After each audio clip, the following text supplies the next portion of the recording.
कहानी की शुरुआत होती है साइबेरिया के एक कैंप में, जहां सैकड़ों जर्मन लोगों को बंदी बनाकर रखा गया था। हालांकि वहां सुरक्षा के लिए कोई गार्ड्स नहीं थे, पर फिर भी कोई यहां से भागने की जुर्रत नहीं करता था। असल में अगर कोई भाग भी निकला तो वो आर्कटिक सर्कल की हड्डियां जमा देने वाली ठंड में कुछ दिन से ज्यादा जिंदा नहीं रह पाएगा। पर वहाँ एक सिपाही था जो किसी भी तरह से छूटकर अपनी पत्नी और बेटी के पास वापस लौटना चाहता था। उसका नाम था क्लेमेंस फोरेल और एक दिन उसे भागने का मौका मिल ही गया। रात को वो चुपके से कोयले की गाड़ी में चढ़ गया और जब गाड़ी चली तो वो सितारों से भरा आसमान देखकर बेहद खुश हुआ। पर अचानक गाड़ी बीच में ही रुक गई और क्लेमेंस ने चुपके से बाहर निकल कर देखा। पर तभी एक सोवियत सिपाही ने उसे देख लिया और उसे पकड़कर एक सीवर में कैद कर दिया गया। ऊपर से जोरदार बरसात शुरू हो गई, पर इसके बावजूद भी क्लेमेंस पूरे 3 दिन तक बिना खाए पिए वहीं डटा रहा। इसके बाद जेल के वार्डन ने उसे रिहा करके कहा कि तुम्हारे साथी तुम्हारा इंतजार कर रहे हैं। आखिरकार जब क्लेमेंस सुरंग में पहुंचा तो उसने देखा कि उसके साथी बहुत गुस्से में थे और वो हाथों में हथियार लिए उसका इंतजार कर रहे थे।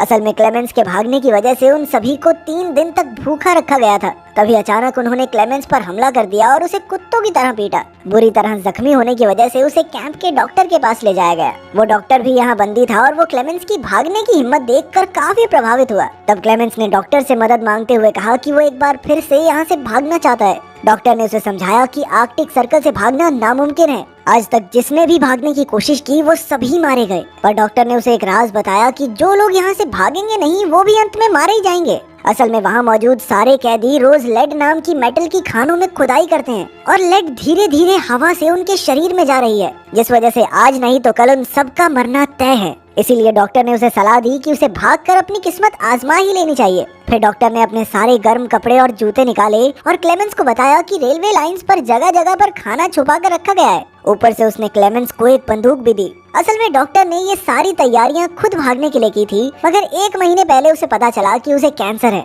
और अगर वो भाग भी गया तो 1 महीने से ज्यादा जीने वाला नहीं है। क्या डॉक्टर ने क्लेमेंस को अपना लंच बॉक्स देकर कहा कि अगर तुम सफल हो जाओ तो मेरे परिवार को मेरी मौत की खबर दे देना। इसके बाद क्लेमेंस रात को एक बार फिर से भाग निकला। अगली सुबह वार्डन को खबर मिली कि क्लेमेंस भाग गया है तो वो डॉक्टर से पूछताछ करने आया, मगर तब तक डॉक्टर अपनी जान कुर्बान कर चुका था। उधर क्लेमेंस पूरे जोश के साथ बर्फ और तेज हवा का सामना करते हुए आगे बढ़ रहा था। इधर वार्डन ने क्लेमेंस को ढूंढने के लिए कई फौजियों को ढूंढा, लेकिन कई दिन तक ढूंढने के बाद भी उन्हें क्लेमेंस का कोई सुराग नहीं मिला। सबको लगा कि वो बर्फ में जमकर मर गया होगा, पर वार्डन को यकीन था कि वो जिंदा है, इसलिए उसने तलाश जारी रखने का हुक्म दिया। भागने के 9 दिन बाद क्लेमेंस को अचानक अपने पीछे स्लेज भागता हुआ दिखाई दिया। क्लेमेंस भी तुरंत भागने लगा, पर जल्द ही स्लेज उस तक पहुंच गया और क्लेमेंस को रौंदता हुआ निकल गया। अचानक क्लेमेंस की आंख खुली तो उसने देखा कि वो तो एकदम ठीक ठाक था। असल में ये पूरी घटना उसके मन का वहम थी। उसके चारों ओर सफेद बर्फ की चादर थी और खाना भी खत्म हो चुका था। उसका दिल डूबने लगा और उसने भगवान से कोई चमत्कार करने को कहा,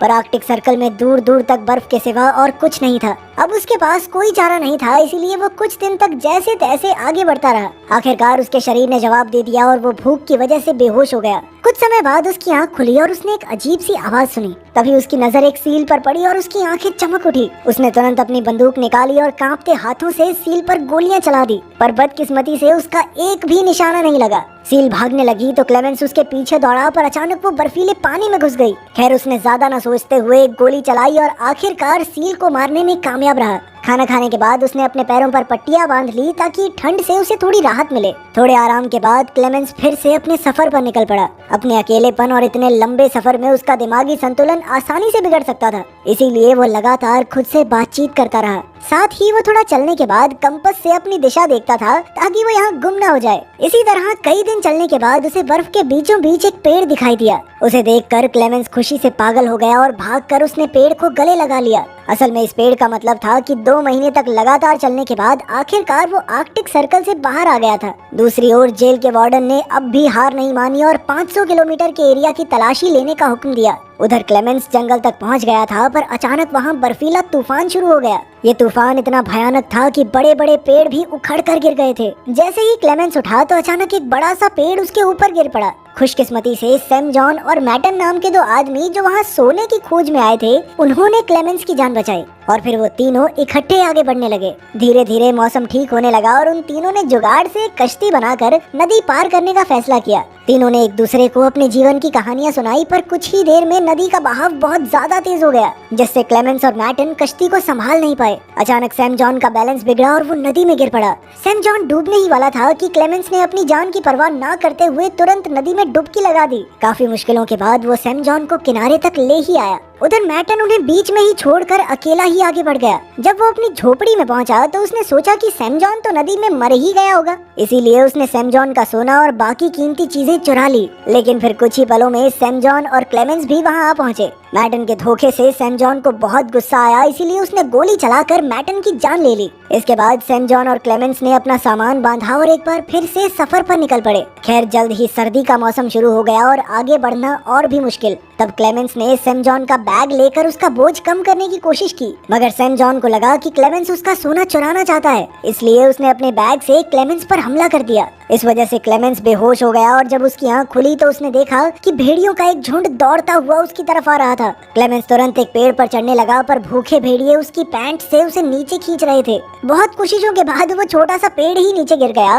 और अब क्लेमेंस की मौत उसके सामने खड़ी थी। तभी अचानक गोलियां चलने की जोरदार आवाज आई, जिसमें सभी भेड़िए मारे गए। असल में इस इलाके के चरवाहों ने क्लेमेंस की जान बचाई थी। वो क्लेमेंस को उठाकर अपने गांव में ले गए, जहां कई चरवाहों ने उसका इलाज किया। उनकी मदद से क्लेमेंस का शरीर जल्द ही एकदम ठीक हो गया और इतने समय बाद लोगों से मिलने पर उसे बहुत खुशी हो रही थी। कई चरवाहों से उसकी दोस्ती हो गई, पर जल्द ही जेल के वार्डन का भेजा हुआ नोटिस वहां भी पहुंच गया, जिसके मुताबिक जो भी क्लेमेंस को पनाह देगा वो जान से हाथ धो बैठेगा। इसलिए मजबूरन क्लेमेंस को वहां से निकलना पड़ा। जाने से पहले चरवाहों ने उसे काफी सारा खाना और एक शिकारी कुत्ता तोहफे में दिया। अब घर लौटने के इस सफर में उसका एक साथी भी था, इसीलिए क्लेमेंस को अकेला महसूस नहीं हुआ। इसी तरह वो दोनों लगभग 1 साल तक आगे बढ़ते रहे। एक दिन वो एक लकड़ी की मिल के पास पहुंचे, जहां क्लेमेंस का कुत्ता खाने की खोज में भागा, पर कुछ कर्मचारियों ने उसे भगा दिया। तब क्लेमेंस आगे आया तो कर्मचारियों ने उसे पहचान लिया और फिर मिल के मालिक ने उसे खाना खिलाया। इसके बाद उन्होंने क्लेमेंस को जर्मनी की ट्रेन पर बैठा दिया। अब वो जल्द ही घर पहुंचने वाला था, इसलिए क्लेमेंस के चेहरे पर बड़ी सी मुस्कान थी, मगर वो ये नहीं जानता था कि मिल के मालिक ने उसकी खबर पुलिस को दे दी थी और जेल वार्डन अपने सिपाहियों के साथ ट्रेन स्टेशन पर उसका इंतजार कर रहा था। खुशकिस्मती से क्लेमेंस ने पहले ही सिपाहियों को स्टेशन पर देख लिया, इसीलिए वो मौका देखकर भाग निकला, मगर फिर कुछ ही पलों में जेल के वार्डन ने उसे रंगे हाथों पकड़ लिया। अब क्लेमेंस की सारी उम्मीदें खत्म हो चुकी थी, पर अचानक क्लेमेंस के शिकारी कुत्ते ने वार्डन पर हमला करके उसे बुरी तरह काट लिया। अपने कुत्ते की वफादारी की बदौलत क्लेमेंस को भागने का एक और मौका मिल गया, पर तभी उसे गोलियों की आवाज सुनाई दी और वो समझ गया कि वार्डन ने उसके कुत्ते को मार दिया है। मगर क्लेमेंस उसकी मौत का शोक भी नहीं मना पाया और लगातार भागता रहा। मौका देखकर वो एक पुल पर चढ़ा और नीचे से गुजर रही ट्रेन पर कूद गया। आज एक बार फिर से वो बाल बाल बच निकला था। इसके बाद वो लगातार अपने रास्ते पर आगे बढ़ता रहा। इसी तरह काफी समय बीता और साल 1952 आ गया, जब क्लेमेंस के पास ना तो पैसे की फूटी कौड़ी थी और ना ही खाने को दाना। वो एक मेले में घूम रहा था, जहां उसकी नजर लजीज खाने पर पड़ी, मगर दुकानदार ने उसे धुतकार कर भगा दिया। चलते चलते वो पैनकेक्स के ठेले पर आया, जहां 2 लड़कियों ने उसका स्वागत किया, मगर उसके पास पैसे नहीं थे, इसीलिए वो खुद ही निराश होकर आगे बढ़ गया।